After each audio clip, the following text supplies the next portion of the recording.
ওকে একটা বিড়ি দাও, একটা বিড়ি দাও, খাবে বলছে, একটা বিড়ি দাও। একে বিড়ি খাবি? তুই বিড়ি খাবি তো? কুকুরে বিড়ি খায় কেন খায় না গো? না তুই দিয়ে দেখো না খায়, একবার দিয়ে দেখো। হ্যাঁ তুই খেয়ে নিবি, আমি ফোন মারাবো। একবার দিয়ে দাও দেখি, আমি ধরিয়ে দিয়ে ওকে দিচ্ছি।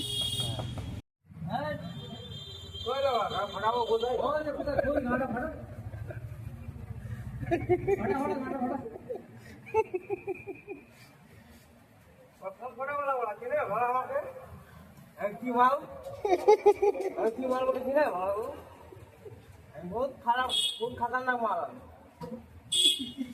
কি বলছে? তুমি বহু খতরনাক মাল। আমার এটা ভালো গেলে আমাকে জীবন ভালো করে ভয় করে। খেচনদা তো সবাই আমরা ভয় করি, এই হচ্ছে আমাদের খেচনদা। সবাই একটু ভালো করে এই খেচনদার মুখটা ওইদিকে দেখা, খেচনদার মুখটা একটু এখানে, আমরা সবাই এনাকে ভয় করি, ভালো করে খেচনদা উঠে